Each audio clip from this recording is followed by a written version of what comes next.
NBA 2K is one of the most successful sports franchises in all of gaming. But basketball games didn't always look like this. Before, they looked like this. And this. Nice shot. Then, NBA Jam came out and became the 5th highest grossing arcade cabinet of all time. Suddenly, every big basketballer wanted to make their own video game. Charles Barkley had Barkley Shut Up and Jam. Scottie Pippen had Slam City with Scottie Pippen, a first-person basketball game which was cool. But in 1994, something changed. November saw the release of Michael Jordan, Chaos in the Windy City, a Metroidvanian platformer where Air Jordan himself battles spiders, floating eyeballs, and a giant mechatronic basketball machine wearing Chuck Taylors. But would you believe me if this was the second craziest basketball game released in 1994? Nice shot. 1 month prior, on October 28th, another NBA legend released one of the most iconic games ever created, one that has left a permanent mark on video gaming history. That man is the 1992 NBA Rookie of the Year, MVP in 2000, had 15 All-Star Game selections, 14 All-NBA team selections, 3 Finals MVPs, 2 scoring titles, and 4 championship rings. He's an actor, a musician. You may know him as Diesel, Dr. Shaq, Hobo Master, Big Shamrock, LCL, MDD, Manny Pacquiao, Mayor Machak, The Big Aristotle, Big Shamrock, Shaqvich, Superman, The Big Banana, The Big Barishko, The Big Cactus, The Big Daddy, Big Deal, Big Little Chamberlain, Shaq Fu, Shaq Daddy, Osama Bin Shaq. We're talking about Shaquille O'Neal. You get a free donut of any choice. One of these. The jack-o'-lantern. The chocolate ice. Standing 7 feet 1 inch and weighing more than 300 pounds, Shaq is a larger-than-life persona. He was an actor in CB4, Blue Chips, and Kazam. He's the first professional athlete with a platinum-selling record, and he has his own video game.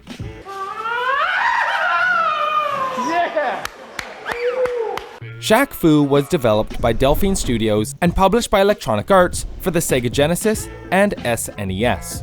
To get this out of the way, the Sega Genesis version featured 5 more characters and 3 extra stages, so we'll be showing footage from that version. Shaq is a real-life practitioner of martial arts. He's been practicing jiu-jitsu since 1992 and says, quote, "This is stuff that I really do. I'm not saying I beat up ninjas, but I could kick their ass if I wanted to." Following that logic, rather than make a ripoff of NBA Jam or another basketball game, Shaq was approached with the idea of making a 2D fighter. And, thanks to his love of martial arts, he happily obliged. Here's the game's premise. Shaquille O'Neal is in Tokyo for a charity basketball tournament. As he's walking around sightseeing, he enters a martial arts dojo, where he meets an old man named Liu Tzu, who declares Shaq the chosen one. Which, honestly, if I saw a 7-foot, 300-pound man walk into my dojo, I might also assume he was the chosen one. In the game, Shaq is a practitioner of his own style of martial arts, known as Shakido. Liu Tzu sends him to an alternate dimension called the Second World, where he's tasked with rescuing a young boy named Nezu from the evil mummy Set Ra. To complete his quest, Shaq must fight a slew of monsters, wizards, an alien cat girl, and this thing to save the boy and the world. As someone who never played the game when it first came out, the premise seems pretty rock solid to me. But unfortunately, the game itself isn't. PC Gamer says, bluntly, that Shaq Fu is, quote, "widely considered the worst fighting game of all time and one of the worst games ever. Period." It was rated 4th on the worst game of the year by Game Trailers, while Nintendo Power voted it the 3rd worst game of all time. There's a website dedicated to tracking down every copy of the game in existence and destroying them, and the sentiment can be summed up as follows. This game falls between the ass crack of basketball fans and fighting game fans. It doesn't please anybody. But was Shaq Fu really that bad?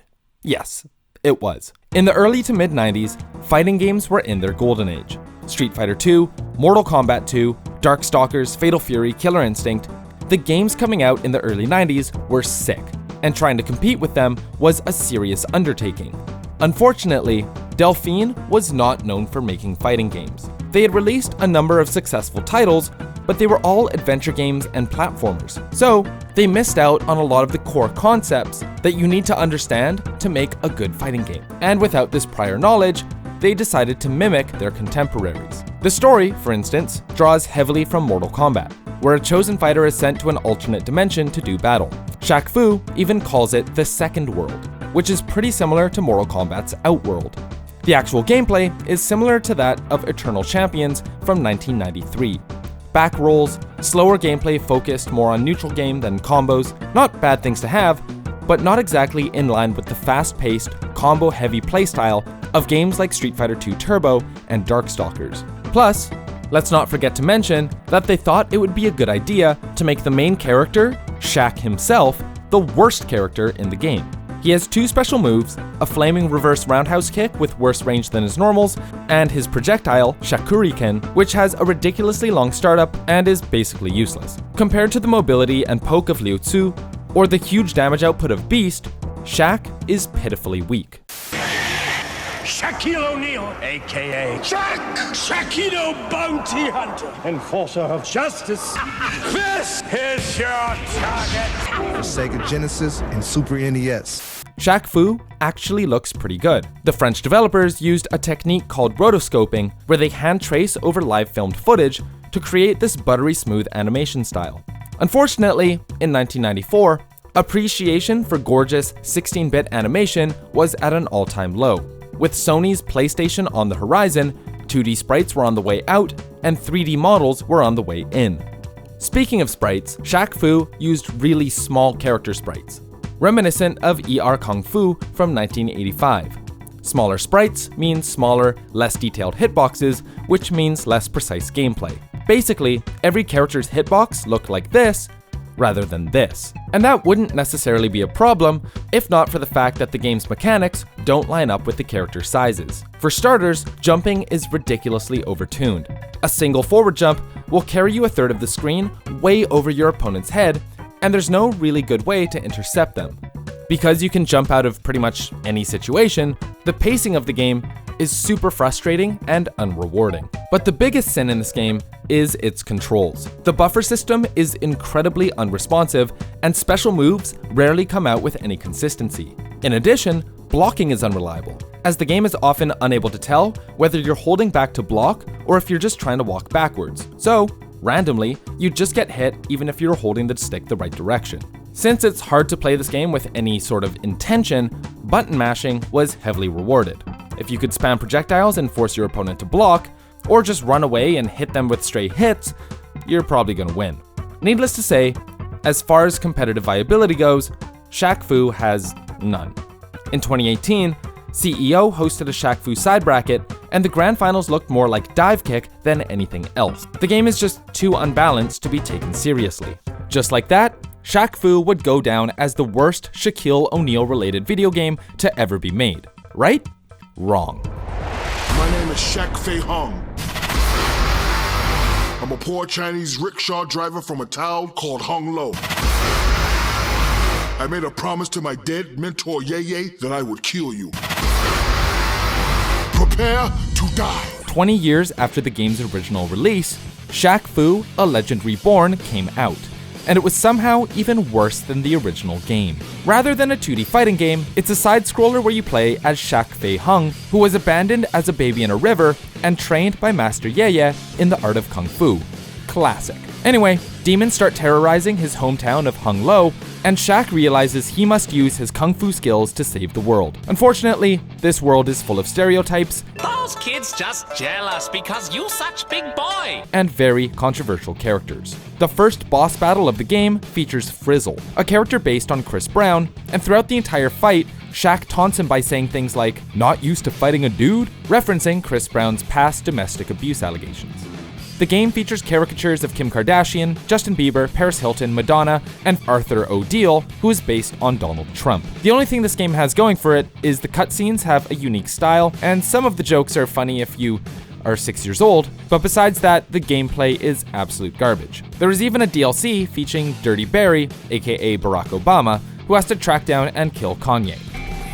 Attention Earthlings! We are subterranean creatures from Uranus!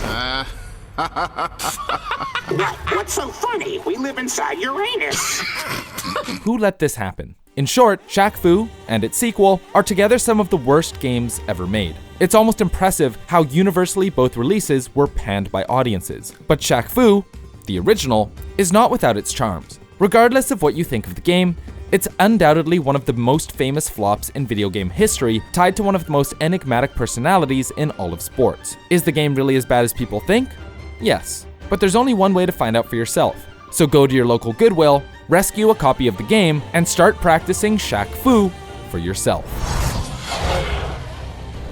This video is made possible thanks to our wonderful patrons.